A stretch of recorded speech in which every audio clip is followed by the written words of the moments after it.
Assalamualaikum warahmatullahi wabarakatuh. Perkenalkan, nama saya Tiara Alivia Zahra dari Prodi Pendidikan Biologi. Di sini saya akan menjelaskan tentang identitas nasional. Nah, istilah identitas nasional berasal dari kata identitas dan nasional.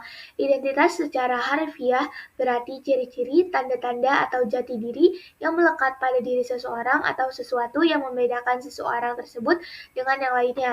Sedangkan kata nasional merupakan identitas yang melekat pada kelompok-kelompok yang lebih besar yang diikat oleh kesamaan-kesamaan baik fisik seperti budaya, agama, bahasa, maupun non-fisik seperti keinginan, cita-cita, dan tujuan. Nah, dari istilah tersebut, identitas nasional melahirkan tindakan kelompok yang diwujudkan dalam bentuk-bentuk organisasi atau pergerakan-pergerakan yang diberi atribut-atribut nasional. Nah, selain itu, ada juga beberapa pengertian identitas nasional menurut beberapa ahli. Menurut Samim, identitas nasional dapat diartikan sebagai jati diri nasional atau kepribadian nasional. Sedangkan menurut Kailan, istilah identitas nasional uh, secara terminologis adalah suatu ciri yang dimiliki oleh suatu bangsa yang secara filosofis membedakan bangsa tersebut dengan bangsa lainnya. Selain itu, Kailan juga menyebutkan bahwa identitas nasional pada hakikatnya adalah manifestasi nilai-nilai budaya yang tumbuh dan berkembang dalam aspek kehidupan satu bangsa dengan ciri khas dan ciri-ciri khas tersebut lah yang membedakan suatu bangsa dengan bangsa lain dalam kehidupannya. Nah, identitas nasional ini terbentuk karena Indonesia memiliki pengalaman sejarah dan penderitaan yang sama, seperti pengalaman dalam mengusir penjajah. Nah, dari pengalaman tersebut bisa meleburkan perbedaan agama, suku, bahasa, daerah, dan sebagainya. Ada 4 unsur identitas nasional yang disebutkan oleh Ujang Chandra, yaitu pertama, pola pikir. Nah, pola pikir ini dapat terwujud dalam kehidupan sehari-hari, misalnya adat istiadat, budaya, dan kebiasaan. Ramah tamah, hormat kepada orang tua, dan gotong royong. Yang kedua yaitu lambang-lambang. Ini merupakan sesuatu yang menggambarkan tujuan dan fungsi dari suatu negara. Lambang ini biasanya dinyatakan di dalam undang-undang, contohnya bendera, bahasa, dan lagu kebangsaan. Ketiga, alat-alat perlengkapan digunakan untuk mencapai tujuan yang berupa bangunan, peralatan, dan teknologi. Yang terakhir yaitu tujuan yang ingin dicapai. Hal ini bersumber dari tujuan yang bersifat dinamis dan tidak tetap, seperti budaya unggul atau prestasi dalam bidang tertentu. Nah, seperti yang disampaikan oleh Ujang Chandra dalam bukunya Pendidikan Kewarganegaraan, unsur-unsur identitas nasional adalah pola pikir, lambang-lambang, alat-alat perlengkapan, dan tujuan yang ingin dicapai.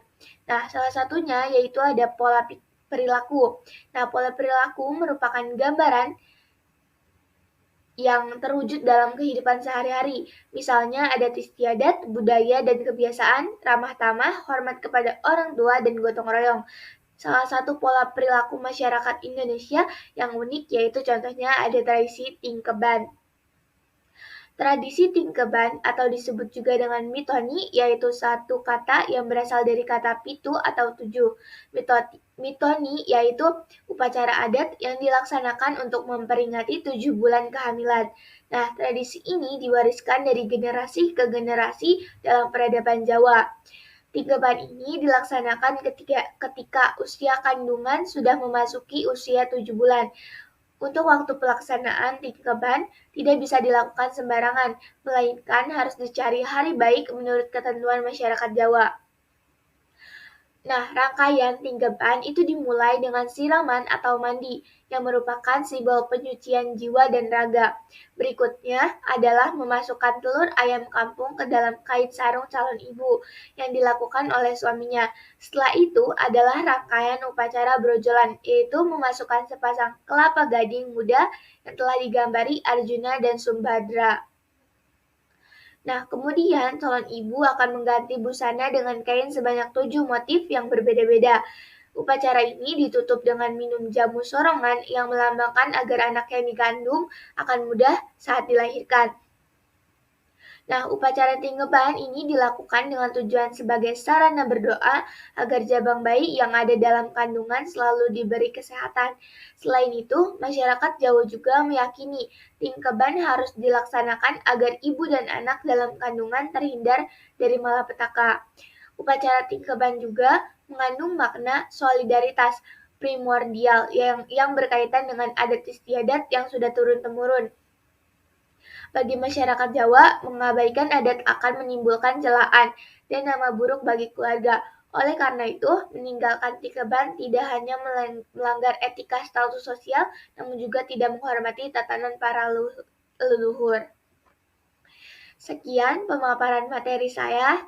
Terima kasih. Mohon maaf apabila ada kesalahan kata.